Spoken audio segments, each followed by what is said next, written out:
Louise Bedford here, your host of the Talking Trading podcast. This is how traders excel. I'm about to interview Adrian Brambila, the author of Start Thinking Rich. There are lessons in this interview that you are going to want to cherish because I know I got some surprises and I know that you will too. So listen to every single word this man has to say. Adrian Brambila, welcome to the show. Hey, thanks so much for having me. I'm so glad that you're here to help us start thinking rich. I'm very excited about your new book with Brad Klontz. And I wanted to kick off because we have got a huge group of traders hanging off your every word. What do traders do wrong with their mindset in the market? You know, trading is one of the most riskiest ways to invest. There's so much data. You have to be on it. There's so much risk. A lot of it, we try to pretend sometimes through analytics that we know exactly what the future holds, but the future is, as we know, sometimes out of our hands, things that are unpredictable. And thing about trading is there's always someone who gets it right. So you look at the 2008 stock market, there was a few people that get right. And you know what happens to those people? They sensationalize them. They make movies out of them, right? It's because of the risk. You have to have enough money to know how much is too much, because more than anything, trading, crypto, or any type of investment that you would consider more on the risky side, speculative investing, that's the fun. That's the sexy part. That's the part where you get these crazy exponential returns. It's also the part where you could lose it all. So because of those reasons, you have to make sure that you never put yourself in a position that you take yourself out of the game, because that's the worst part. You want to stay in the game. You want to stay competing. You want to stay playing the game, which I know everyone here, like trading, there's a fun part of trading. There's a fun part of checking your account. There's also a disastrous part of checking your account, but staying on edge. And you never want to make sure when you check that phone to say, oh my gosh, I think I'm done, right? So there's definitely, that number is different for everyone. Some people, $100 is like, that's all they have. And maybe that's even too much. Other people, that could be $100,000. So that's really a reflection of what your stomach can take. And then I am definitely maybe one of the more conservative people you've had on this podcast. I think trading's fun, but I'm never going to make sure that's more than 10% of my entire net worth. Yeah. See, the problem is because when we're trading, often we are elevated. We're in a hot state and we're thinking of incredible greed, but also incredible fear. Whereas the best traders keep that equilibrium. Because as you say in your new book, being poor sucks, right? Oh my gosh. Yes. It's funny that we have to say this. The only reason why we made this chapter title is sometimes the media is telling us this argument that being rich is bad. Having a lot of money is only meant for evil people. And what bad things did you have to do to accumulate so much money? There's a lot of toxic things about being rich. So we want to paint a clear picture of like, being rich is actually incredibly awesome. Being poor sucks. And the only people that kind of hate on that are people who probably actually never been poor. And I can just thank my father, who immigrated from Mexico to the US when he was 13. He is someone that struggled to the point where he actually did go to bed hungry. He had to steal food. And these are struggles I'll never have. And so when I think of someone like him, when he looks at the media of like people talking how making money is a bad thing, and then how like to be poor is almost more virtuous, he's like, absolutely not. I starved. Like I would rather have enough money to put food on the table. And so it's funny we have to paint this reality, but sometimes the media, especially in the Western countries, are painting this picture that having a lot of money is only meant for bad people. That's absolutely not true. The other thing I'll say too is in almost every single money book I've read, they talked about a very famous study that equated happiness and fulfillment to an income, $75,000 a year. Have you come across this stat? I do know that study, and I have got a big moral dilemma with this one. I think that they've done the study wrong, and I'm going to go public and say it, but tell me your thoughts and I'll give you an idea why I think that study blew it. Well, your intuition is spot on, because a newer study did come out. We reference this in the book. But if you're unfamiliar with this study, the study was about 15, 20 years ago. It talked about how $75,000 a year and your happiness is pretty much equal to that. And every dollar you make beyond that is usually a decline in happiness. And where they came up with this data is by surveying people who made more than that. And the conclusion was that if you want to make $150,000 a year, you have to take on more stress, more responsibility, do more things. And because of that, you have less time to potentially like live your life and be happy. But that study has since been disproven, even though it's still the basis. And I think in the next decade, we're going to see more quoted on this, how this new study that says there actually is no limit to your fulfillment and happiness to your income levels. But there is a huge variable, right? Let's say you had a number in your head right now, how much you would love to make a year, and whether that's 100,000 or 100 million.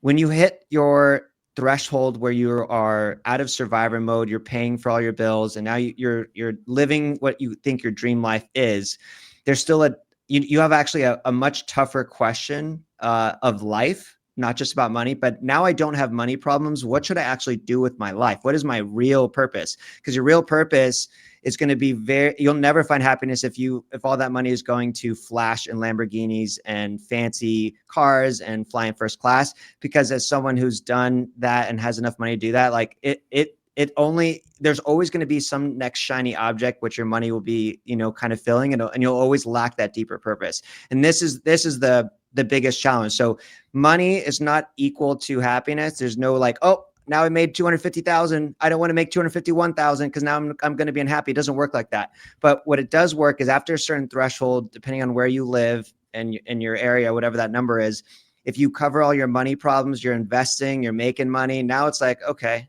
what am I actually supposed to do with my life? What's the real purpose of my life? And the best traders actually have a clear purpose and they stay true to it. The original study, I had to say that I have been against this study for years because it didn't do a sliding scale of happiness. Usually when we think back into our life, we're not either happy or we're unhappy. It's not binary. It is something that we have degrees of happiness. If you think to the last time that you actually laughed until you cried, I can tell you when I did this, it was on the phone with my business partner and we were reading rude reviews about a hair removal product on Amazon. Oh my gosh, it was hilarious. And I was laughing so hard that I was making this little hiccup sound and I couldn't even breathe. Tears were running down my face. Now that is extreme. Now, it is not common, is it? And there are definite beliefs that people have that keep them held exactly where they are, some set point of happiness. What are some of the beliefs that you found that keep people poor? Yeah, so before we hit record, you talked about keyword phrase money scripts. And so my co-author in the book Start Thinking Rich is Dr. Brad Klontz. He's the leading psychologist in the world, and he actually has pioneered this concept of money scripts. And just like all problems that we have, it's because of our parents. The way we were raised, think of like why everyone goes to therapy, like what ends up being the real problem. It's something the way we were raised, actually. And we all love our parents, but whether you had a good or bad example, the way you were raised and how your parents or the person who raised you operated around money, you inherited these set of beliefs that are almost on a subconscious level. And these are called money scripts. So I'll just paint two opposites. If you were born broke, your family was broke, and money was something that they never had, and it was money. One of money script that you probably have is scarcity, right? Like there's not enough, and you have to. It's either me or them, and money. You inherited money, and money was introduced to you as something that's very stressful. You don't have a lot of it. That can actually. That's not necessarily a bad money script. It's your reaction of it. So one idea of like, well, I didn't have money growing up, so guess what? I need money. I'm going to make money. I'm going to do whatever I can, right? Or you can inherit that same money script and keep it. So again, the experience is one thing, but what you take away from it kind of is how you adapt or have the awareness of your money script. On the opposite side, let's say you were born really rich and you saw your parents have everything. They had always the best, latest, greatest, and there was never even a problem where you even talked about money. It was just assumed that money was always there. Again, that could be a great mindset or a terrible mindset. Like, what if you get cut off? Maybe your parents they don't give you a trust fund or something like that. And now you're out in the world where everyone's operating on money and you have no money skills and you just have this expectation that money's going to be there. So again, the experience that you have is first having the awareness to how you were raised with money. Because this is usually an underlying subconscious thing of like sabotaging success. Some people can get to certain points and they can't break through. And it's usually because they have some subconscious money script that's holding them back. So first recognizing, what was it like for you growing up with money? What do you think some of the good things you saw? What do you think some of the things you'd like to change? And then maybe as you pass on to your kids, like the money scripts that you'd like to adopt. But even if you're raised, you would say in an ideal environment, which would be, hey, I was born rich, doesn't mean it's going to be super easy for you either. Yeah, and often the second generation is the one that blows the money in a family. That's so true. Yeah. And you've said in the book that you don't actually want to be a millionaire, but you want to spend $1 million.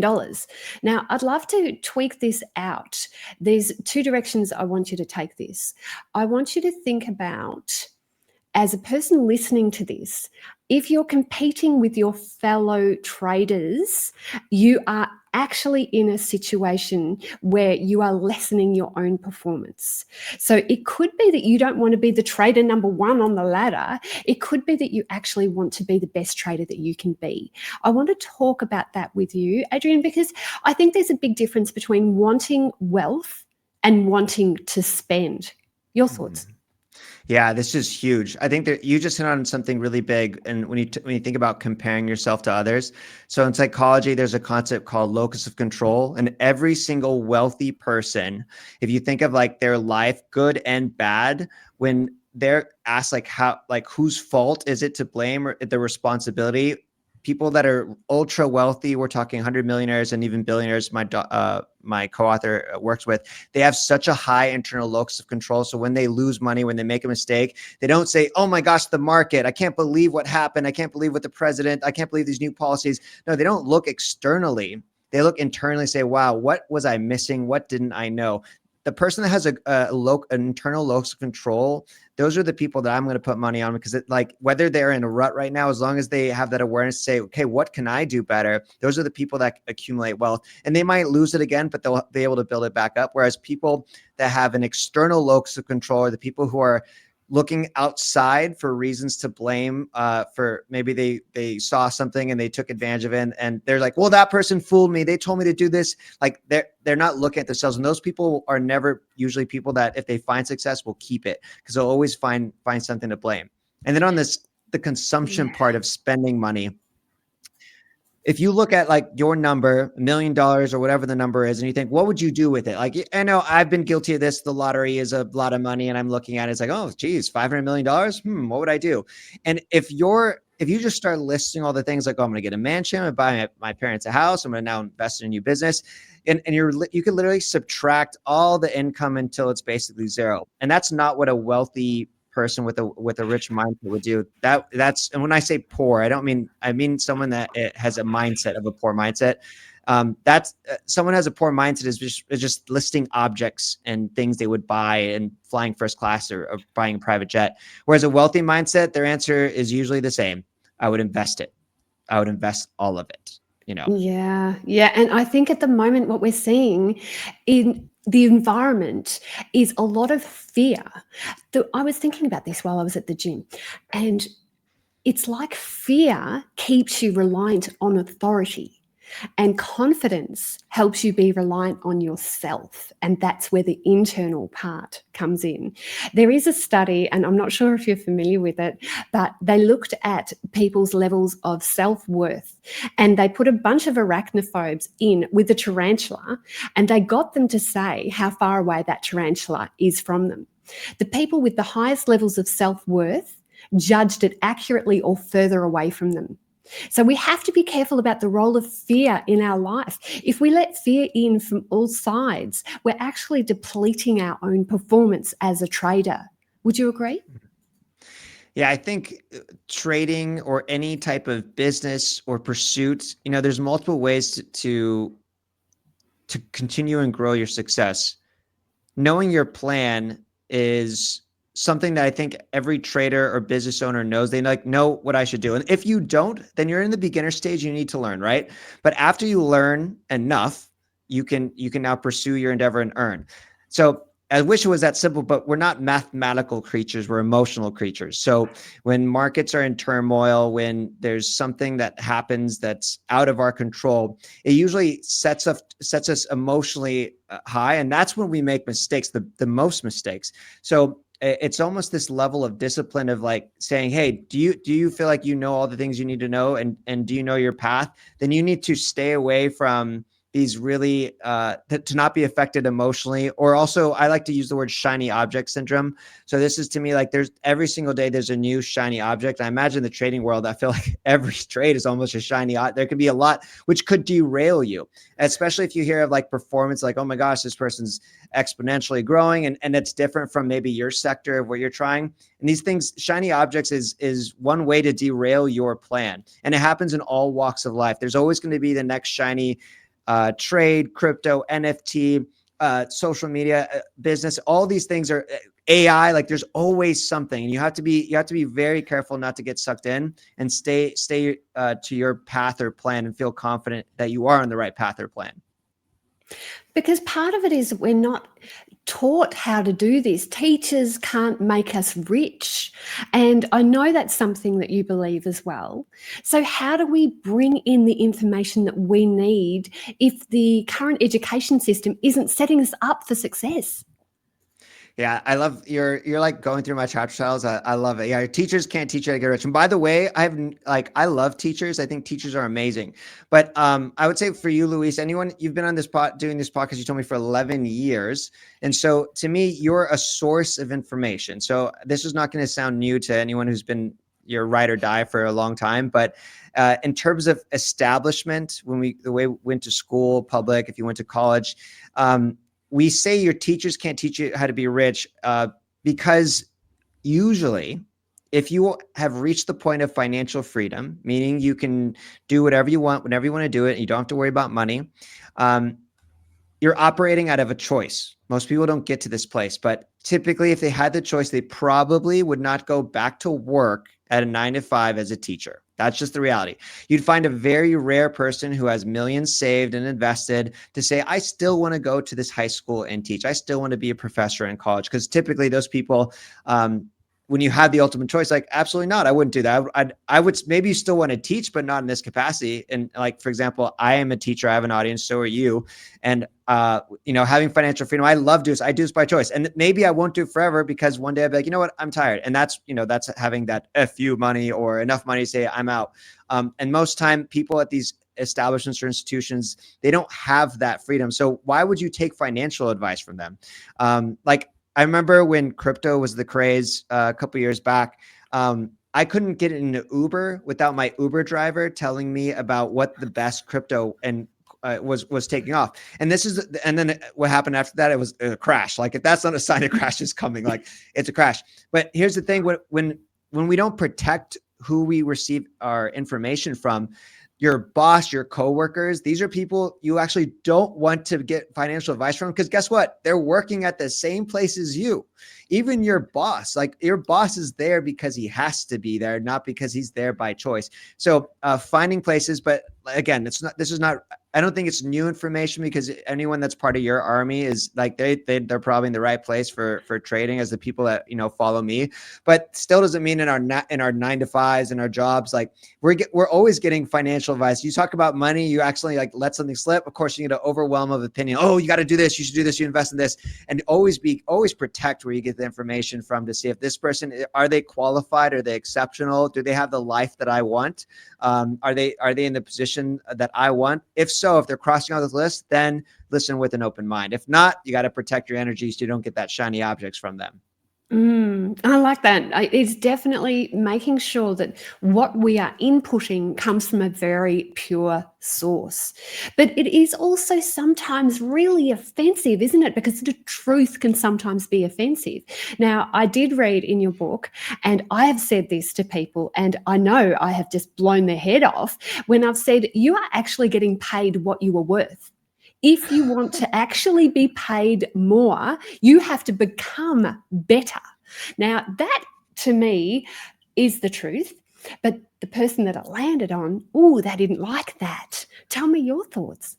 Oh yeah, that's one of our chapters. I have a feeling we need to meet up in Austin, Texas. That's where I'm based, and like have a drink. Set. We have the same ideologies, and this is a tough one to think about because everyone thinks they deserve more money. Like no one's gonna be like, oh, actually, I'm paid exactly what I'm worth. But that's the reality because it's based off the whole ecosystem of who you are. By the way, I want to say human life is priceless. We're talking about your economic value. It's truly based on where you're at. If you can accept that, that's actually very empowering because guess what? You're in control.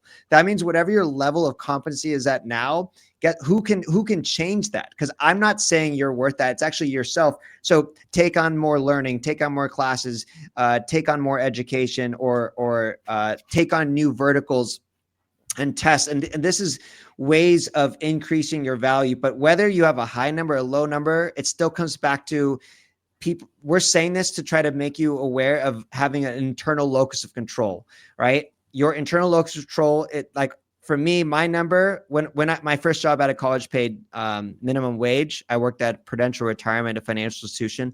And I was paid minimum wage. I actually had this awareness then. I didn't think I should get paid more than minimum wage. No, I was in customer service taking phone calls from people's 401k. I wasn't like, I deserve to make six figures. And now that because I took that mindset on, I thought, okay, what else do I need to learn to how to increase my income? Because this 9 to 5 thing's not it. So I went the entrepreneur route. I went to creating YouTube videos and I feel like that's whatever everyone's path is different, but having that internal locus control, say, I'm actually getting paid what I'm worth. My income last year is based on last year's worth. This year it's based off this year's worth, and I'm in control of that. And that can set you on a path to trying to increase it based on a whole number of ways of, to either grow your education or try new endeavors.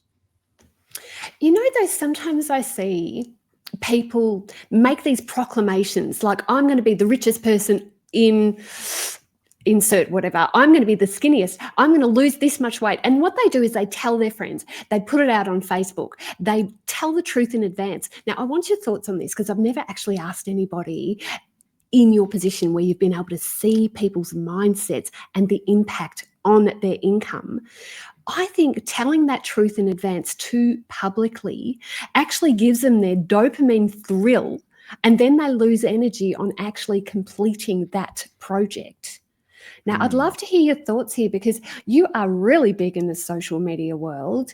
And is there a risk of people talking their book, as we call it in the trading world, where you tell people the positions you're in and you say where you want to get to? If there's a ladder on a trading firm, I want to be number one. What do you think about the risk involved in speaking out your goals and dreams to the general public? Oh, that's a really good question. I think there's some ideology I'm going to definitely disagree, or people would disagree with me on, and I'm probably going to offend the manifestation community. That's what we're here to do. Yeah. But I can speak more as an entrepreneur and less of a trader, but from the position of aspirational goals and saying, I'm going to be a millionaire, multimillionaire. I'm going to make this amount of money in a month. And like, I think saying your goal to yourself is the value in terms of having the desire. If you don't have the desire or the thought, it's hard to think of that's called vision, right? Where would I like to be? I think that is the value. You need that. If you don't have that, you're lost. You're wandering every year. You don't know, hey, how are you tracking your performance? Are you going up? Are you down? These are things that I would say every effective business or person or traders, they're tracking. They have measurable things they're tracking. Now stating it to the world, I'm going to do this. I'm going to do this. How much value is in that? That's where I think there's really not much value in that. The only thing I can think of is there's definitely type of accountability, like finding people who want to level up with you. I would call these your rich friends. And by rich, I don't mean rich on paper. I mean rich in thinking. People who they're at maybe the same level as you and they're trying to go up. You want to find people like that. And how else can you find them without stating your goals or having conversations? So there's maybe some value, but ultimately, I know what I found as an entrepreneur when I started sharing my big audacious goals. One of my first ones was to be a millionaire by 30. And I did it when I was 29. Every time I shared that goal, I actually felt less like I was going to do it, because at the time when I was saying that, I have Facebook posts where I did this, and I don't do it anymore, but I'm glad I can speak to me, like saying I actually did try this. And guess what the comments were when I was making minimum wage saying I was going to be a millionaire from the people that were around me? Oh, you're going to do it, Adrian? No. They're like, dude, like how? What are you going to do? That's crazy. I don't think so. And it reminds me of what happens when you boil crabs. Like when you put a bunch of crabs in a pot and you turn on the water, one crab tries to get out, and you know what the other crabs do? They I'll pull hold them them back back. down. Yeah. Yes. And so this is why, like, I learned after that, like, I don't share my goals. And instead, what I do is I make it happen. And then instead of talking about I'm going to or want to, I want to try this, I say, hey, I made $1 million doing this. Or like I usually always try to share context. I never come across as braggadocious or anything. But like when I tell a story, like I just launched a software, and I launched a software and it accumulated 50,000 in reoccurring revenue on first day. I launched it in March this year. And instead of like, it took me a year to do it. And instead of 12 months before, I could have said, I'm going to launch a software and on day one, I'm going to have 50,000 recurring revenue. I didn't do that. I just put in the work. I made it happen. And then when it was launched, I announced like, hey, I'm so excited. I worked my butt off, and now I have this software. And to me, that's way more powerful. And by the way, when I say stuff like that, I attract a lot of people who are also, oh my gosh, I did this, I like in that same element, versus the people when I say I'm going to do this, you might attract a lot of imposters and wannabes and not real people, because talk is cheap. And I do think a dream is the most fragile when it is first birthed. So if you are the new kid on the block in whatever area, whether it's an entrepreneur or whether it's a trader, and you're making those big goals and you're saying them publicly to people that maybe don't have part of the solution within them, that you can be dragged down very easily. And I do know also that you have said it's important to get rid of your broke friends. Yeah. Controversial. How do you suggest people do that? And how do they even identify that those friends are broke? Because it's not just money, as you've said. Yeah. And I think in our chapter title, we talk about if you want to get rich, you have to get rid of your poor friends. Again, poor being a mindset and rich being a mindset. What's on paper? Yeah. What's on paper actually matters less, because there's a lot of, like when I was making a minimum wage and I didn't have any money, I was broke. That's broke. Broke is a temporary state of having no money. Poor is what keeps you broke forever, because you have a poor mindset, right? So your poor friends are people that, whether it's directly at you, behind your back, or subtle tones in conversation, will prevent you, or trying to prevent you from becoming successful. And the crazy thing about it is they actually do it out of love. This is really weird, but if you date back to human history, we are tribal by nature. How we survived as cavemen and cavewomen was through our tribes. We couldn't do it on ourselves. So think of a tribe. Tribes were between 100 and 150 people, and our tribes, we relied on the tribe to do things, to grow as a community. So that's baked in our subconscious. And you think about, like, let's say you're at right now and you're making 6 figures, you want to make 7.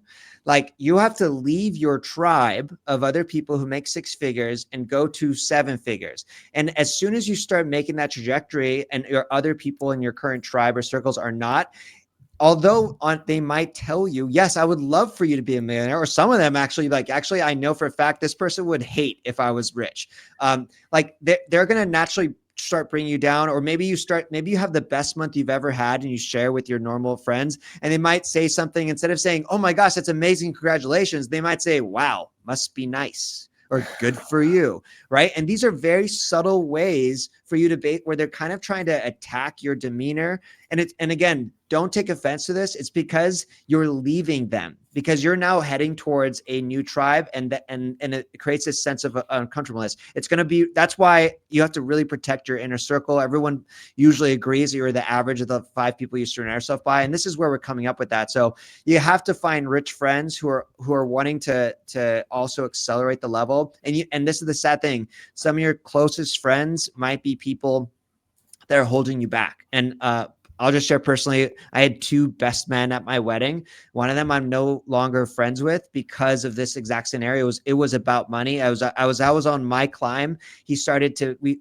one of my best friends became a nasty relationship, and it was so hard for me to kind of break ties. And you know what happened afterwards? I skyrocketed, and it was one of the best things that I ever knew. I had no idea that this friend was actually holding me back because I love this guy. So this is a tough one, especially if it's now family members, because you're kind of stuck with them. And we're not saying you like, mom, dad, brother, sister, I can never talk to you again. No. It's not what we're saying. But now you might limit, because you're building this awareness, you might limit your conversations, especially when it comes about money. Money is something you can't talk to everyone with because of these things. Adrian, I could talk to you all day. Tell everybody about your new book and how they can stay in touch with you, because this book has the chance to change millions of lives. I hope you realize what you've done here. I've just written a book as well, Investing Psychology Secrets. It is such a big labor of love. Your book, it touched my heart. Tell everybody a little bit more about this. Awesome. Well, thank you so much. And I can't wait to dive into your book and cross-share. I really appreciate the opportunity to speak with your audiences. So I have a special offer for everyone that wants to kind of join and think more about their mindsets and money psychology. The book's called Start Thinking Rich. You can get it where books are available. It's international, Amazon, or any place where books are available. But if they go to startthinkingrich.com/Luis, they actually get special bonuses. That's just one thing we're doing for kind of every podcast we're doing, is like a special bonus resources page. And I think if you're someone that's trying to build, trade, or whatever your endeavors are, to get to a point of financial freedom, this book is going to help, because we're emotional creatures, and this is all about the psychology of wealth and mindset. And I know my co-author is not here today, and maybe one day he'll be on your podcast. But this is a guy who actually, his clients are 100 millionaires and billionaires, and so to tap into that level of like what it takes to accumulate that is really crazy. And this is his 9th book. He's cited in a ton of studies. So it's not just a book that's like, here's my opinions on money. This is a book that's backed up by data on how to, no matter what your endeavor is on earning income, to try to accumulate wealth and keep it. Magic. So give us that website again. That's startthinkingrich.com/Luis. Fantastic. Thank you so much for your time. I have just loved this. So as a listener to this show, there are things here that you need to implement. You need to implement them so that you can start thinking rich, so that you can get rich. That motivation is there. Re-listen to it. There are gems. And before you go, make sure that you subscribe to this channel, especially if you're listening on YouTube, and give us a review, because we would love that. Thanks so much for your time, Adrian. I've loved it. Thank you so much for having me.